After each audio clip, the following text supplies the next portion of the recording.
الرحمن الرحیم رب ادخلنی مدخل صدق واخرجنی مخرج صدق واجعلنی من لدنک سلطانا نصیرا۔ بہت شکریہ جناب ڈپٹی اسپیکر صاحب۔ پاکستان کے ہر شہری کا اس وقت دل دکھا ہوا ہے، اس کے ہاتھ دعا کے لیے بلند ہیں اپنے ان بھائی بہنوں کے لیے جو اس وقت سیلاب کی نظر ہوئے ہیں۔ اللہ تعالیٰ رب العالمین ان کے لیے آسانیوں کا معاملہ کرے اور پاکستان کو اپنے حفظ و امان میں رکھے۔ جناب ڈپٹی اسپیکر، اس وقت سچ بولنے کی ضرورت ہے۔ دائیں بائیں آگے پیچھے تو ہم بڑی باتیں کر لیتے ہیں، لیکن حقیقت یہ ہے کہ اس دنیا میں بدمعاشی کا ایک نظام ہے، اور بدمعاشی کا نظام یہ ہے کہ وہ ممالک جو کلائمیٹ چینج کے ذمہ دار ہیں، وہی ممالک جو ہیں وہ رشوت کے طور پہ کاپ کا منہ بند کرنے کے لیے کچھ پیسے ادھر دے دیتے ہیں۔ اور کاپ کی صورتحال یہ ہے جو یونائٹڈ نیشن کی ہے۔ نہ تو یونائٹڈ نیشن اپنا کوئی ریزولوشن، اپنی کوئی قرارداد یا آرٹیکل کو امپلیمنٹ کرنے کے قابل رہا ہے، نہ ہی کاپ اپنی کسی ریزولوشن کو امپلیمنٹ کرنے کے قابل رہا ہے۔ صورتحال یہ ہے کہ وہ ممالک جو کلائمیٹ چینج کے گلوبل وارمنگ کے ذمہ دار ہیں، آج وہی ممالک فوسل فیولز کو ترویج دے رہے ہیں۔ ٹھیک کہا میری آنریبل کولیگ نے کہ پاکستان کا جو ایمیشن ریٹ ہے وہ نہ ہونے کے برابر ہے، لیکن کیا کریں، اس دنیا میں طاقت ہی کی زبان ہے۔ یا تو پاکستان، اور میں اس پورے خطے کے لیے بات کروں گی، کیا چائنا اس سے متاثر نہیں ہوا تھا؟ چائنا اس سے زیادہ متاثر ہوا۔ They are fighting as a nation. They took the parameters. ہم نے کیا کرنا ہے؟ دیکھیں، یہ ایک بڑی ڈسٹنکٹ لائن دنیا کے اندر اب ڈرا ہو رہی ہے۔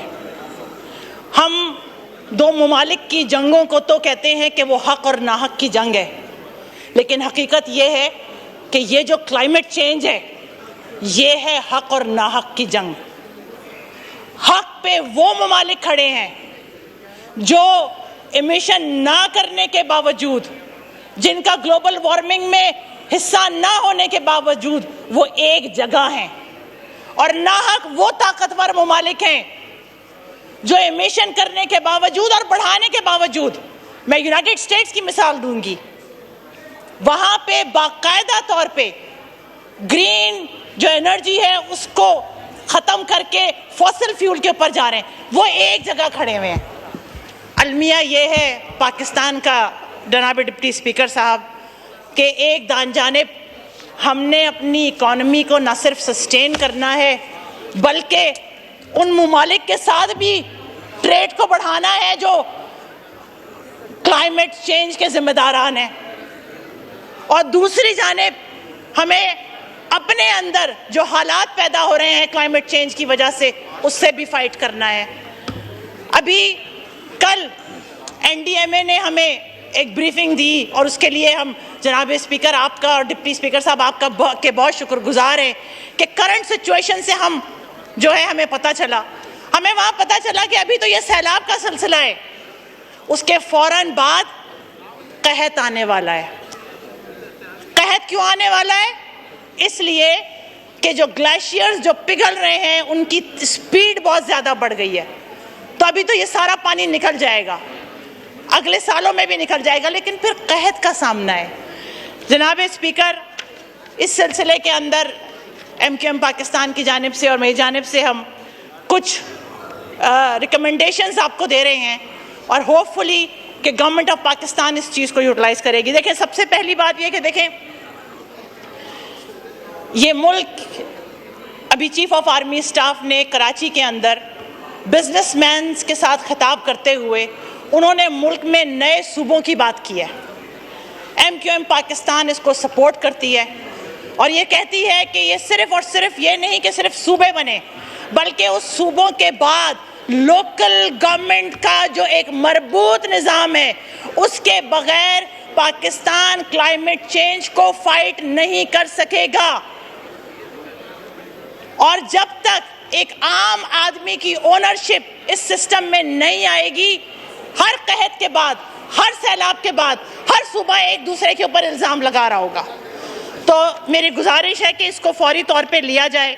دوسری بات یہ کہ national flood plain zones, flood plain zones بنا دیے جائیں سر، اور ان کو A اور B اور C کے طور پہ کیٹیگرائز کیا جائے، جہاں پر کسی بھی قسم کی ریزارٹ ہاؤسنگ سوسائٹی کی بننے کی کسی قسم کی کوئی گنجائش نہ رکھی جائے. اور سر دوسری بات یہ کہ ہم یہ تو بات کرتے ہیں کہ جی اب نہیں کریں گے، لیکن یہ کیوں نہیں بات کرتے کہ جنہوں نے وہ بنا لی ہے ان کی اکاؤنٹیبلٹی کون کرے گا؟ وہ جن غریبوں کا نقصان ہو گیا ہے، وہ جو فوڈ باسکٹ پاکستان کی تباہ ہو گئی ہے، اس کے ذمہ داروں کو کب تک ہم چھپا کے رکھیں گے؟ کب تک ان کے اوپر پردہ ڈال کے رکھیں گے کہ وہ ایک پولیٹیکلی انفلوئنشل لوگ ہیں؟ سر یہ جو مفاہمت برائے سیاست ہے یہ پاکستان کو دیمک کی طرح کھا رہی ہے. دوسری ہماری سجیشن یہ ہے کہ پاکستان آئیڈینٹیفائی کرے کنٹرولڈ فلڈ بیسنز کو.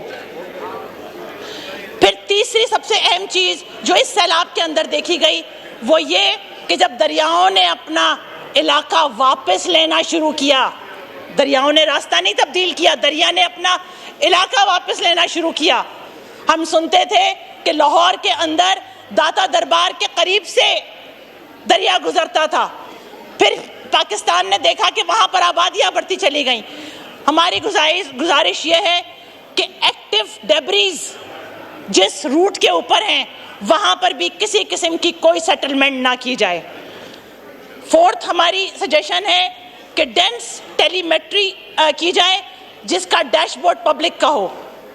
پھر اس کے بعد جو کمیونٹی فلڈ شیلٹرز بنائے جائیں سر، وہ ایلیویٹڈ پلنس کے ساتھ بنائے جائیں اور اینول ڈرل کی جائے مانسون کی ایویکویشن کی ارلی ڈرلز کی جائیں. 4 مہینے پہلے کل NDMA نے ہمیں بتایا کہ 4 سے 6 ماہ پہلے تمام پروونسز کو بتا دیا گیا تھا کہ بہت شدید قسم کا سیلاب آئے گا، اس کے باوجود ایویکویشن نہیں ہوئی. کیوں نہیں ہوئی؟ اس کی وجہ یہی ہے کہ پروونسز اتنے بڑے ہیں کہ ان کو مینج کرنا مشکل ہے، وہاں لوکل باڈیز کا سسٹم نہیں ہے جو علاقوں کے اندر سے لوگوں کو ایویکویٹ کرتی جائے. پھر اس کے بعد جو کانٹریکٹس دیے جائیں سڑکوں کو بنانے کے، گھروں کو بنانے کے، علاقوں کے، سر وہ جو ہے وہ پرفارمنس بیسڈ ہونے چاہیے. پھر اس کے بعد سر ہم ہر دفعہ جو ہے وہ پیسے مانگنے کے لیے باہر چلے جاتے